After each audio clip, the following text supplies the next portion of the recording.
അവരുടെ പ്രോബ്ലം അവർക്ക് ഒരു കുറേ മാസങ്ങളായിട്ട് വയറിങ്ങനെ വീർത്തു വരുന്നു, മലവും മൂത്രവും ഒന്നും പോകുന്നില്ല. അപ്പോൾ അവർക്ക് കുടലിൽ എന്തൊക്കെ കുഴപ്പങ്ങളാണ്, സിസ്റ്റോ ഒക്കെയാണ്. അപ്പോൾ അതിന് കൊളോണോസ്കോപ്പിയൊക്കെ ചെയ്യണം, ഓപ്പറേഷൻ വേണം. ഡോക്ടർ പറഞ്ഞ് ഇനി വരുമ്പോൾ ഓപ്പറേഷൻ റെഡി ആയിക്കൊണ്ട് വരാൻ പറഞ്ഞു. അപ്പോൾ ഒരു ഓപ്പറേഷൻ റെഡിയാകാൻ വേണ്ടി നിന്നപ്പോഴാണ് അവർ യൂട്യൂബിൽ നിന്ന് നമ്മളുടെ ഈ ധ്യാനപ്രസംഗം കേൾക്കണത്. ഈ ധ്യാനപ്രസംഗം അല്ല, ആരും കൊണ്ട് പത്രം കൊടുത്തതല്ല, യൂട്യൂബിൽ നിന്ന് ഈ ധ്യാനപ്രസംഗം കേൾക്കുമ്പോൾ അവിടെ മനസ്സിൽ പരിശുദ്ധാത്മാവിൻ്റെ ഒരു ആന്തരിക അഭിഷേകം കിട്ടും. ഇവിടെ ഈ മാതാവിനെ പോയി കണ്ടാൽ എനിക്ക് ഓപ്പറേഷൻ ഇല്ല, ദൈവം എന്നെ സുഖപ്പെടുത്തുമെന്ന്. അതാണ് ദൈവവിളിയെന്ന് പറയണത്. ദൈവവിളിയെന്ന് പറയണത് നമുക്ക് ദൈവം അത് വിളിക്കണവരാ.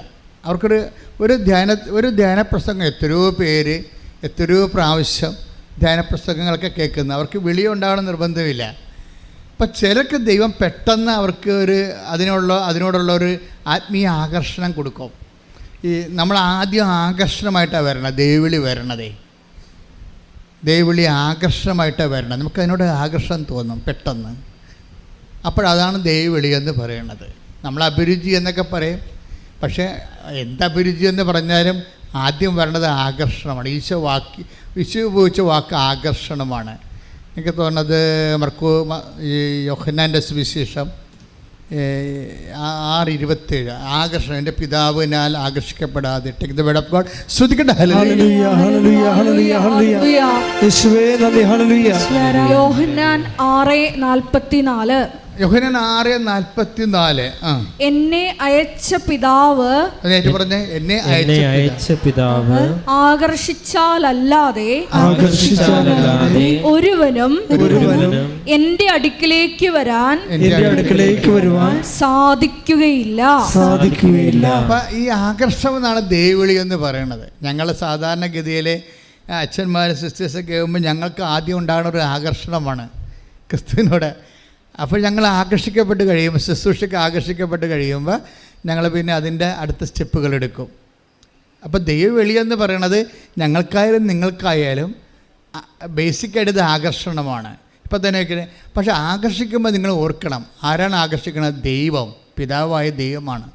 കണ്ട 6:44 എന്ന് പറഞ്ഞ എൻ്റെ പിതാവിനാൽ ആകർഷിക്കപ്പെടാതെ ആർക്കും എൻ്റെ അടുത്ത് വരുവാൻ സാധിക്കുകയില്ല.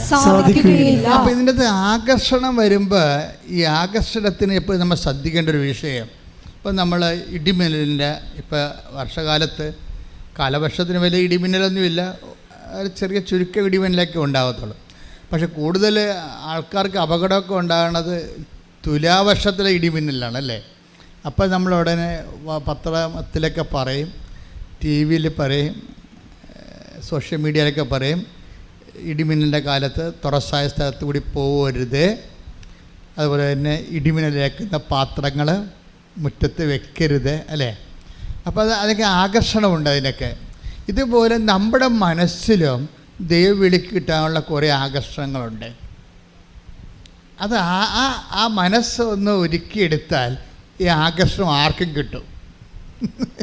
മനസ്സിലായില്ലേ? ഒരു മനസ്സൊന്ന് ഒരുക്കിയെടുത്താലേ, അതായത് ദൈവത്തിനുള്ള ഒരു വിഷയം, ദൈവം ശക്തിമാണ്, ദൈവത്തിന് നമ്മൾ ദൈവസ്നേഹമാണെന്ന് പറയുമ്പോൾ ഹീസ് എ പേഴ്സൺ. പക്ഷേ ആ സ്നേഹം അനുഭവേദ്യമാകുന്നത് പവറിലാണ്, ശക്തിയിലാണ്.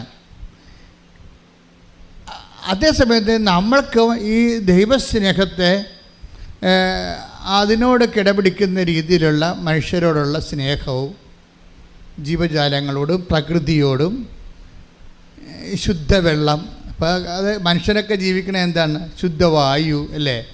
ഈ ശുദ്ധവായുവായിട്ട് നിലനിൽക്കണം. ഞാൻ പുക വലിച്ച് ഈ വായുവിനെ മലിനമാക്കരുത്. അപ്പോൾ ഞാൻ ശുദ്ധവായുവിനെ സ്നേഹിക്കുമ്പോൾ ഞാൻ ജനങ്ങളെയാണ് സ്നേഹിക്കണത്. ശരിക്കും പറഞ്ഞാൽ അതൊരു സ്നേഹമാണ്. നമുക്ക് ഇനിയൊക്കെ പ്രകൃതിയെ സ്നേഹിക്കാതെ ഇവിടെ സർവൈവിങ് നടക്കത്തില്ല. പ്രകൃതിയെ സ്നേഹിക്കാതെ, അതിനെ മലിനമാക്കാതെ, അതിനെ വെർജിനായിട്ട് സൂക്ഷിക്കാത്തോളം കാലം നമുക്കിനി ജീവിക്കാൻ പറ്റത്തില്ല. കാര്യം നിങ്ങളറിയണമെങ്കിൽ, ഇപ്പോൾ എനിക്ക് 63 വയസ്സായി, പക്ഷേ നിങ്ങളറിയണമെങ്കിൽ ഞാൻ എൻ്റെ കുഞ്ഞുനാളിലൊക്കെ കാണുന്ന തോടല്ലല്ലേ ഇപ്പോൾ കാണുന്നത്, തോടും പുഴയുമൊക്കെ. ഇപ്പം ഞാൻ എല്ലാ ദിവസവും തന്നെ പെരിയാറ്റിൽ കുളിക്കണം. ആലുവയിൽ പഠിക്കുന്ന കാലത്ത് എല്ലാ ആഴ്ചയിലും 3-4 പ്രാവശ്യം പെരിയാറ്റിൽ കുളിക്കുന്ന ആളാണ്. കാരണം ഇപ്പോൾ പുഴ കാണാൻ എനിക്ക് ഭയങ്കര ഇഷ്ടമാണ്. അപ്പോൾ ഈ പുഴയിൽ പക്ഷേ ഇപ്പം നോക്കിയാൽ നമുക്ക് സങ്കടം വരും. പെരിയാറിനെ നമുക്ക് ഇറങ്ങാൻ പോലും തോന്നത്തില്ല.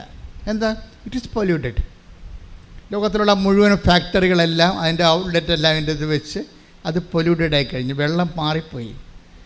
ശരിക്കും പറഞ്ഞാൽ ഒരു മാരക പാപകമാണ്. മനുഷ്യരാശി ഒന്നടങ്കം പൊതുവെ പൊതുജനത്തിൻ്റെ ആരോഗ്യത്തെ നശിപ്പിക്കുന്ന വ്യവസായ മലിനീകരണങ്ങൾ ഒരു മാരക പാപമാണ് ശരിക്കും പറഞ്ഞാൽ.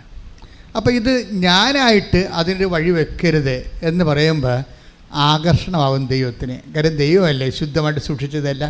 വെള്ളമായാലും വായുവായാലും ശുദ്ധമായി സൂക്ഷിക്കണം, നിലനിൽക്കണമെന്ന് പറഞ്ഞത്. അപ്പോൾ നമ്മളായിട്ട് അതിനെ പൊല്യൂട്ടഡ് ആക്കരുത്, നമ്മുടെ പ്രദേശങ്ങളിലൊരു വേസ്റ്റൊക്കെ ഇട്ട് നശിപ്പിച്ച് കളയരുത് എന്ന് ഞാൻ ചിന്തിച്ചാൽ അപ്പോഴവിടെ വെച്ച് നിനക്ക് ആകർഷണം